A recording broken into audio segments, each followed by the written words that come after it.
खरगे साहब, यहीं पे आम आदमी पार्टी का सवाल आता है, क्योंकि गुजरात की चर्चा हो रही थी। रूरल एरिया में कांग्रेस हमेशा गुजरात में अच्छा करती थी, पर अगर आप देखें तो रूरल एरिया में जो 5 सीटें आम आदमी पार्टी को आई हैं, वो सारी रूरल एरिया में आई हैं, और कांग्रेस को सिर्फ 13 सीटें आई हैं। प्रधानमंत्री नरेंद्र मोदी ने भी बोला कि SC ST जितनी रिजर्व सीटें थी उसमें से 34 सीटें बीजेपी जीती है। तो जो आपका कोर वोट बैंक था, आदिवासी, दलित, वो सब चिटक रहा है, कुछ आम आदमी पार्टी में जा रहा है, ग्रामीण। तो ये चिंता का विषय है। क्या इसका पोस्टमार्टम होगा? क्योंकि अक्सर रिपोर्ट्स ठंडे बस्ते में डाल दी जाती हैं पोस्टमार्टम। नहीं, निश्चित रूप से चिंता का विषय, इसे डिनाई नहीं करते, लेकिन हमारे वोट तोड़ने के लिए मोदी जी, क्योंकि उनका स्टेट है और उनका प्रेस्टेज भी है, क्योंकि मैं गुजराती हूँ, मैं गरीब हूँ, मुझे मदद करो, ये उन्होंने 1 साल से यही बात कर रहे हैं। और शाह जी, हमारे अमित शाह साहब, वो भी वहीं के हैं। तो ये लोग हर जगह जाके गुजराती प्राइड का बहुत प्रचार किया। और जो जिन लोगों को कांग्रेस पार्टी ने हमेशा SC ST, minorities, backward classes के लिए लड़ते आई है, और ये कोई छुपा हुआ नहीं है। हर चीज़, जो भी वेलफेयर स्कीम हो और उनके लिए जो भी कभी कठिनाइयाँ हैं, तो हम हमेशा उनके साथ रहते। किसी वजह से वो इस बार चले गए हैं, लेकिन उनको फिर वापस लाने की पूरी हम कोशिश करेंगे। तो अकाउंटेबिलिटी आप फिक्स करेंगे गुजरात में? मतलब नहीं, कहाँ वो गलतियाँ हुई, किस देखिए, तरह से? वो तो हम एक टीम भेजेंगे, क्या वजह है, क्यों ऐसा हुआ, क्या कारण है उसके, ये पूरा हम एक रिव्यू करेंगे। उसके बाद में जहाँ जहाँ कमियाँ हैं, उन कमियों को दूर करने के लिए हमको क्या करना पड़ेगा, इस लाइन पे हम काम करेंगे। मैं इसलिए मौसमी के सवाल को आगे ले जाता हूँ। समय कम है कांग्रेस के लिए, 16 महीनों में आम चुनाव होने इस देश में, और ज्यादातर जितने पॉलिटिकल ऑब्जर्वर्स कहते हैं कि 2024 इज डन डील, कि लगभग तय है कि बीजेपी जीत रही है, और बहुत मुश्किल है विपक्ष को एकजुट भी आना, या कोई चैलेंजर रखना, या कोई लीडर लाना जो मोदी जी और बीजेपी को एक तरह से टक्कर दे सके। आप किस तरह से देखते हैं अगले 16 महीने में क्या बदल सकता है? आपके राज्य में, कर्नाटक में 5 महीने में चुनाव होने जा रहे हैं। आज आपने कहा कि मोदी जी कहते हैं मैं गुजराती अस्मिता की बात करते हो, क्या आप भी कर्नाटक अस्मिता की बात करेंगे? अगले 16 महीने में क्या हो सकता है जो आपको लगता है कि बीजेपी नहीं जीत सकती? क्या आप मानते हैं 2024 इज डन डील? देखो, मैं कर्नाटक, गुजरात इसकी बात नहीं करता, मैं भारत की बात करता हूँ। मेरी जो भारत में लोगों की समस्या है हिंदुस्तान में, उन समस्याओं को सुलझाने के लिए एक आइडियोलॉजिकल पार्टी हमारी है, और आइडियोलॉजिकली हम जब मूव होते हैं, चलते हैं उस रास्ते पे, थोड़ी कठिनाई तो आती है।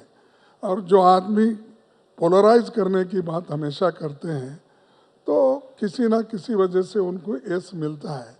इसका मतलब ये नहीं है देश इसी उसूलों पे चलने वाला है। देश बदलने वाला है, लोगों के विचार बदलने के लिए हम कोशिश कर रहे हैं, और लोगों में हमारी जो विचारधारा है उसको पोख्ता बनाने की पूरी कोशिश कर रहे हैं। अब कर्नाटक की बात आई, कर्नाटक में तो पूरी कोशिश हमारे लोग कर रहे हैं, सब एकजुट है।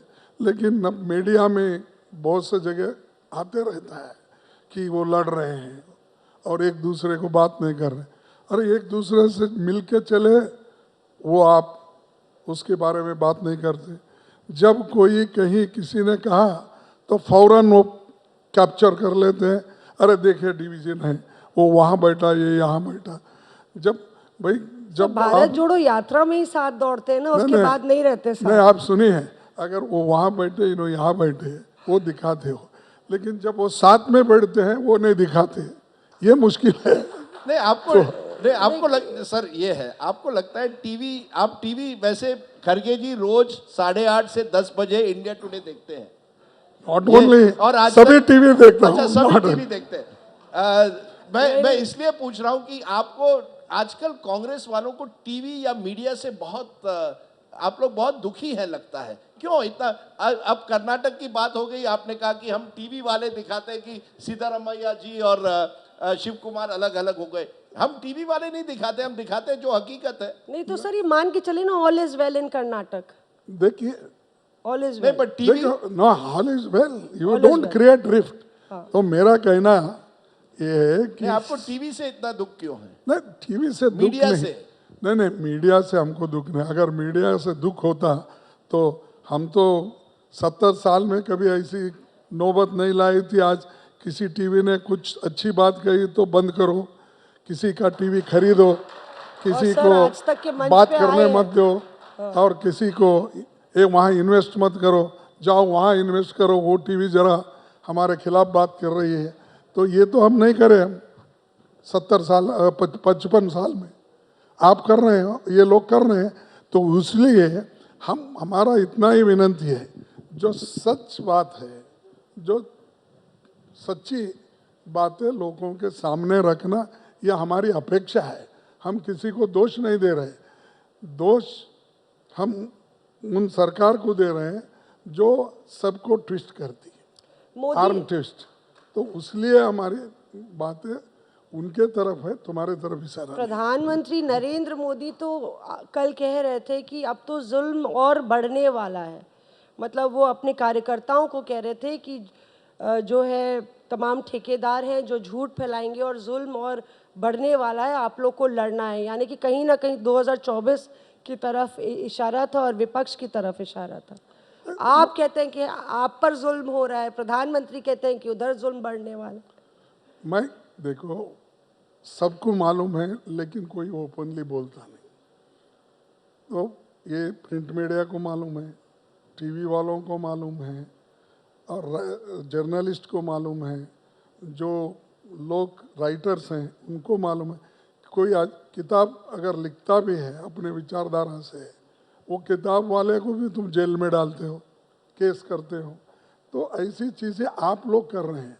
तो अब फ्री, अब एक ऐसा तो कीजिए, पहले के जो प्राइम मिनिस्टर जितने भी थे, कम से कम 6 महीने में, साल में एक प्रेस कॉन्फ्रेंस करते थे। प्रेस से जो भी फीडबैक है लेते थे, क्वेश्चन लेते थे, उसका रिप्लाई देते। एक बार 2 बार ऐसा कराइए आप मोदी जी से।